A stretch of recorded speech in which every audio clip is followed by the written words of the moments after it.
I thought I was being really brilliant. You know how it is. We get a piece of paper in our hand, we think we're brilliant. Ha ha.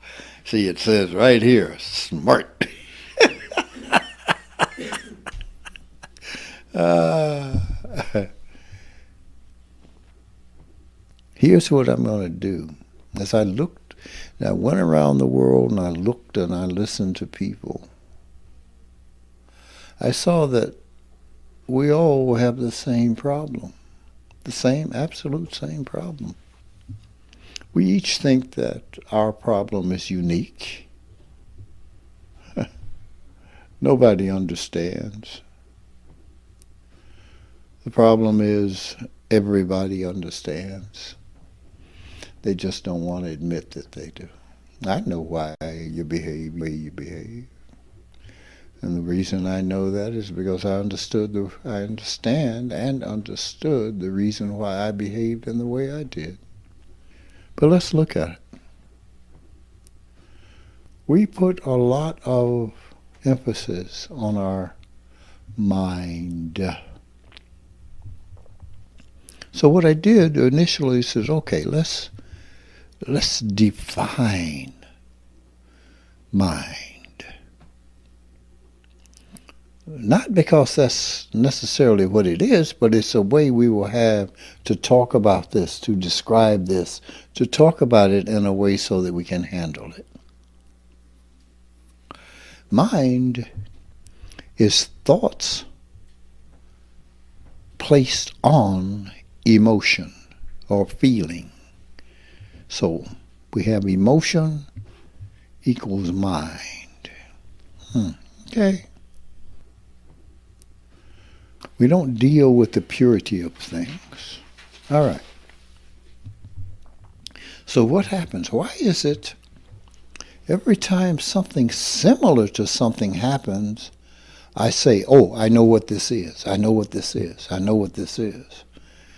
In psychology, I forget the term they call it, but there's a term for mind always wanting to know that it knows. It's like when you're saying something to someone, you're talking to them, and they interrupt you and finish your sentence because they want you to think that they know what you're saying. Well, that's the biggest pain in the ass to me, because you don't know what I'm saying. And then when I look at you funny, why are you looking at me funny? Why'd you do that stupid ass thing? Very simple.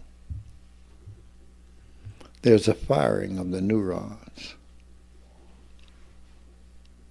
that comes up with the same answer all the time. We call this a habit. So when I recognize that I am having a habit going on in here, it can cause me pain, it causes me embarrassment, it causes me, oh my God. Well, that night for me, it was one of the biggest, most helpful things ever. Because it taught me humility when I recognized what an ass I had been in front of the world.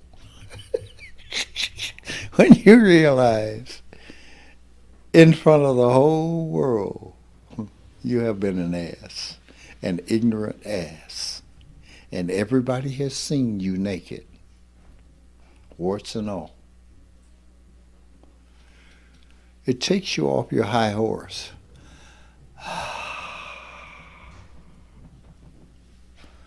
If we're smart, we say, let me not do that anymore. So with that energy, I break the circuit.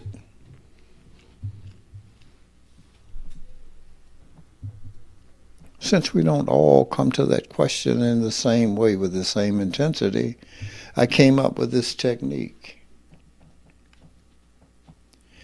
Every time you feel something in your body, put your attention on it, relax,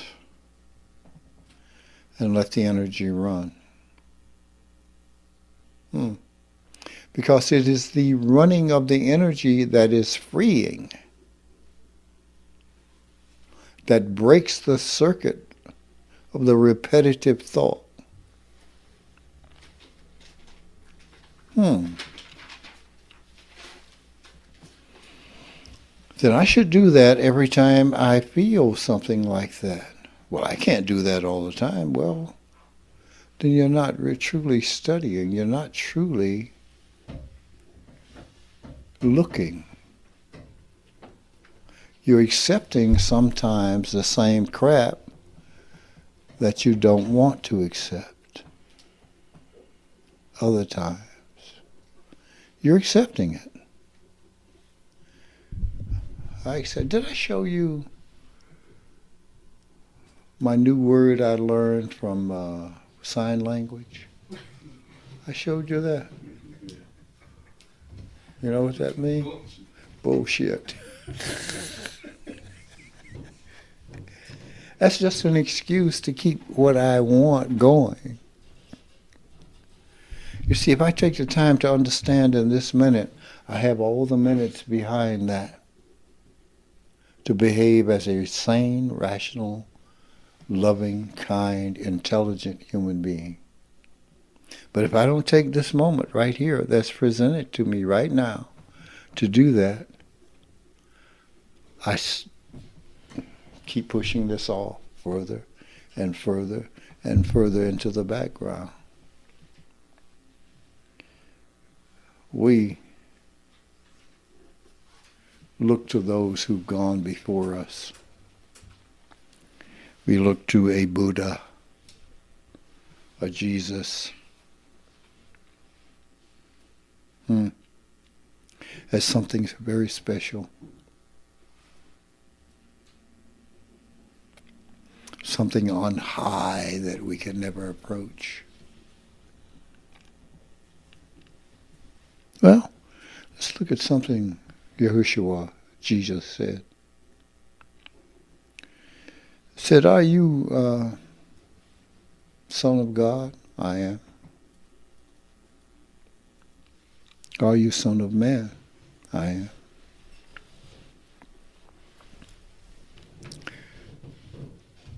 What we fail to do is look at the translation of the word that it was translated from. When he asks, who are you? I'm Son of Man. What does that mean? What the word actually meant is, I'm just another man. You've heard me say it over and over again. I'm just a poor little old colored boy from Newton, Mississippi, and I'm just passing through. Same thing. We're not. What makes us special is that we're not special. We like to believe that we're special, which makes us weird. I'm special. Well, really? Is that why you did that dumb thing? 'Cause you're special? You see, when I'm just a person,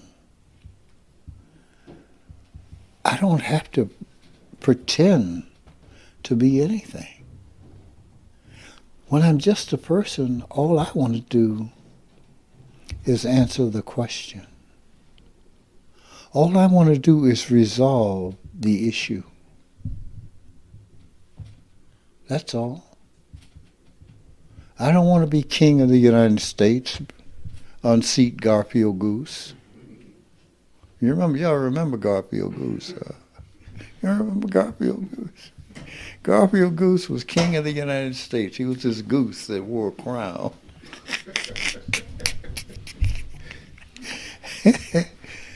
See, I don't want to unseat him.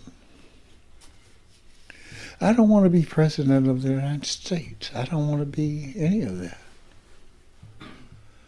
I just want to solve the problem that's in front of me. I don't have to be special. Because see, I can't be that special being. I can't have my finger on the red button when the Bears and the Packers are tied in the fourth quarter. Bears on the 1 yard line, 1st and 10 to go. I'm either going to say, well, I'm going to push this so I can see the rest of the game.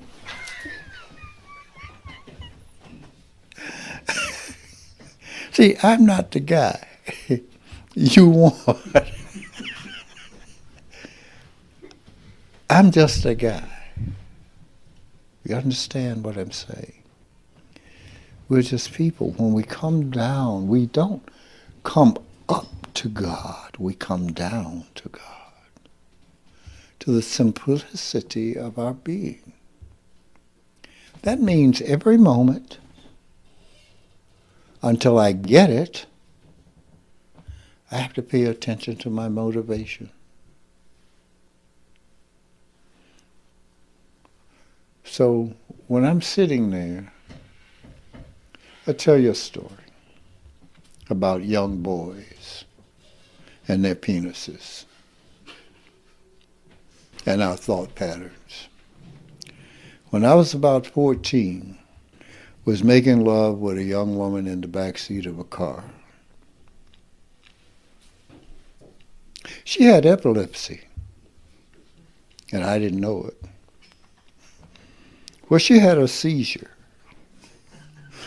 and she started to foam at the mouth. Well, I thought I was, 14. I thought I was, and then she stopped breathing. And I looked at her, and here was my thought. Keep going, get this nut before she gets cold. Okay? Now what we're talking about, we say, oh my God, how terrible. But you're talking about an incident that happened in the mind of a 14-year-old boy. Good, bad, indifferent, I don't know. But I know his best interest was at heart.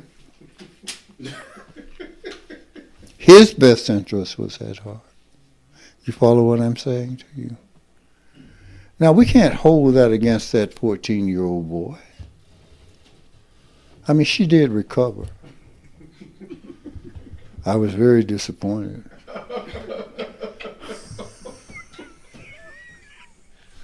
I thought I was a lover boy. That you could kill people? That women would just, and foam at the mouth. And I was disappointed thereafter. I couldn't even get him to hold my bacon so that it wouldn't crinkle.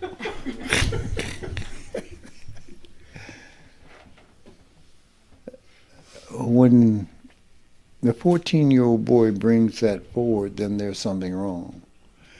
That's a habitual pattern, and we have to look at that pattern and say, why is that pattern? I have to look at that pattern.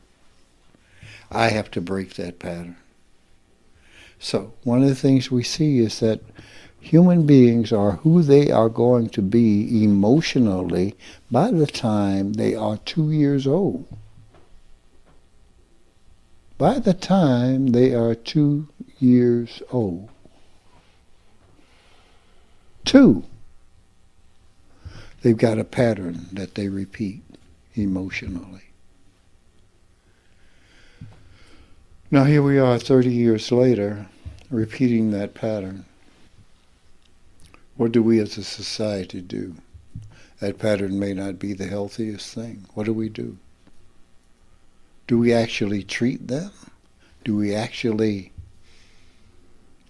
investigate and treat that person, or do we take revenge upon that person? We take revenge upon them. That's why prisons are being built every day. Do you know? They have found, I think it is, my numbers may be a little off. I think people when they're in the 6th grade, have a 4th grade reading pattern, or level of reading. They have taken those statistics and compared them to the numbers of people in prison. And people who usually fall into that category, they say are going to end up in prison. And they are building prisons based on those statistics. And the prisons are now becoming, what do you call it? Businesses. Businesses. Who said that? I did. Yeah. Okay. So what does that say? We're not looking at the reason why and understanding the reason why, because we don't look at the reason why inside of ourselves. That person who would do that, who would build that prison based on that to make money out of the incarceration of human beings based on penny ante crimes, is a criminal themselves, as far as I'm concerned. So they won't look at this. And if they don't look at this for themselves, they're not going to look at that for other people. It behooves us to look at ourselves and to understand why. And when we do,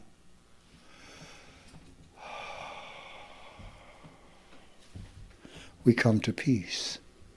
And we want to do something about issues. I don't want you to say I'm sorry to me for anything you've ever done to me. It was like when I was a kid and I hurt myself. And my grandmother would kiss it and say, "Is that better, baby?" No! I'm bleeding to death and get me to the hospital. Get me some stitches. Get me some morphine. Kisses don't handle that.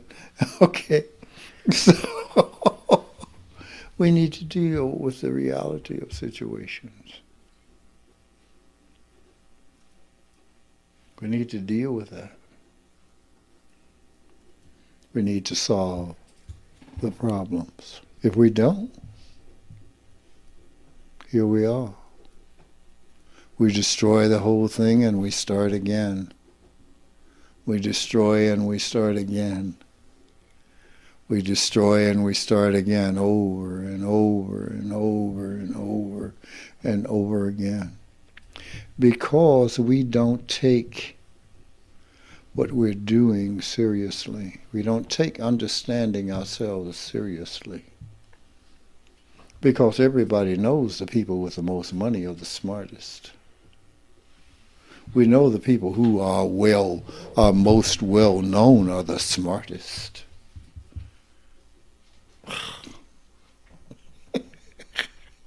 We know this, don't we?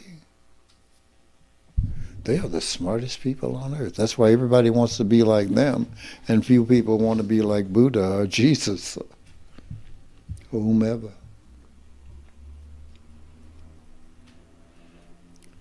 What it says about them is that they are a victim of the sociological and physical mind.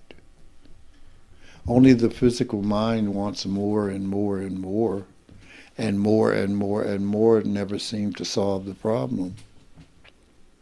More and more doesn't solve the problem of greed.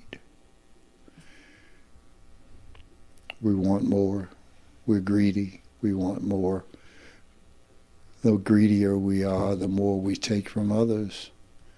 And when we take from others, we're taking from ourselves. And when we have starved everybody and there's nobody left with us sitting on a pile of money. Now, how does that work? It doesn't. When you look at your society and you say, I need a check. I need to pay my bills. And every time you get that little raise, the price of everything else goes up. So you keep chasing this thing. You see, I still remember regular gas at 5 cents a gallon. See, I still remember this. I go to the pump now, and it's down from $5 to whatever it is. What is it, 3 something now? It's less than $2. Yeah, okay. Depending on where you live. I'm still appalled.